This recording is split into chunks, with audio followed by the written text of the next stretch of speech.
Welcome back into Talking Fitchburg. Joining me this morning is Lieutenant Chad Brecklin with the Fitchburg Police Department. Chad, good morning. How you doing? Good morning. I'm doing well. How about yourself? Oh, we're living the dream here. Living the dream. Can't ask for anything more than that. No, we cannot. So, we love having you on the show. We kind of get a police update from you of what's happening in your neck of the woods, Sure. as Al Walker likes to say. And we'll start with the Canine Fundraiser because there's been, you guys have put out a lot of information. We've been talking about it a lot.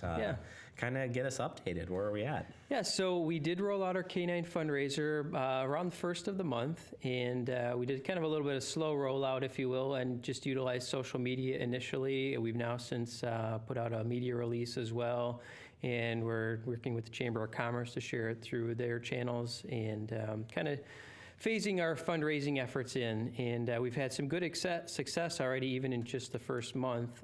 So we, as always, appreciate the support of the community, and we certainly have a considerable ways to go towards our goal of $27,000.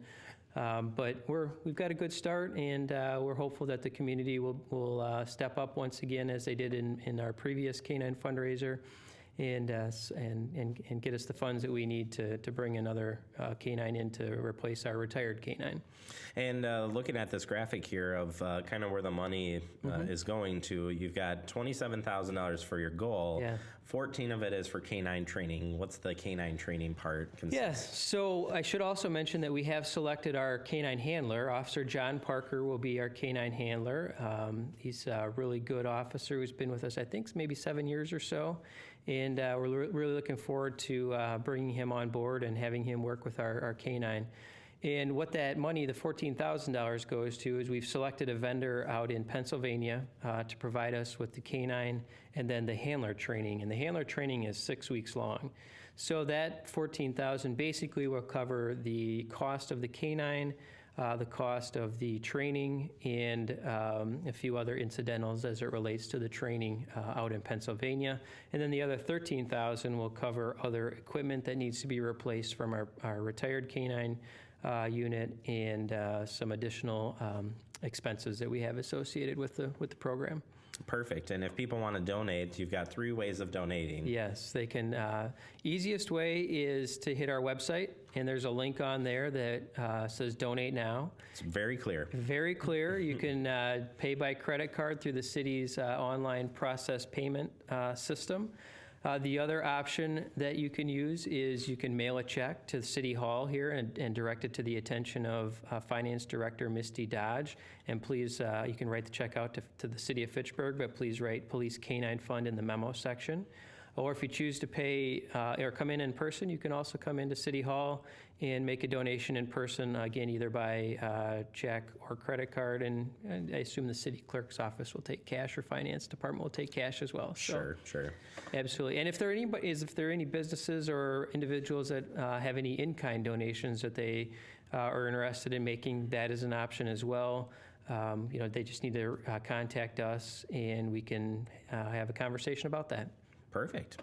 Well, moving on forward here then, we've heard a lot of information about immigration and whatnot, and there was a statement put out by the Dane County Chiefs of Police Association, and you guys had posted up on this as well on Facebook. So kind of talk about where you guys stand with this letter. Yeah, as you mentioned, Jeremy, there has been a lot of talk recently, particularly at the federal level, about immigration and making changes to the laws and/or potential of deportation and so forth. So we in the police department here have been paying attention to the issue, not only nationally, but obviously how it affects our local citizens and residents, right? And we know that in particular, a lot of our residents who may not have come into the country completely legally may be in have a lot of disconcertation right now and be upset, if you will, or are really wondering what's going to happen to them. So this issue has been talked about at the Dane County Chiefs of Police level. And last week, I believe it was, the Chiefs Association issued a statement that basically states that local law enforcement here in Dane County does not, as a matter of routine, check immigration status. and that if a person needs police services or just has contact with police, that as a matter of routine, we are not going to ask about your immigration status, and that you do not need to be a citizen of the United States in order to utilize police services if you need to report a crime or are the victim of a crime. So as a member, our organization being a member of the Chiefs Association, we are in firm support of that statement that was issued. The statement has been placed on our website for all to see. And again, we encourage anyone, regardless of their status, if they need our services, they should call us. Absolutely, and they said both, as you mentioned, both of these, it's posted up both on the website and on social media. So if you have any questions on that, and certainly you can call the police department too directly if you got any questions. Yep. So. And again, if it's somebody is stopped by the police for a traffic violation, again, we're not going to be asking as a matter of routine, what's your immigration status? Sure. Good information to know. And let's wrap up today with community court. Yeah. Haven't talked about this on the show before, so kind of set us up.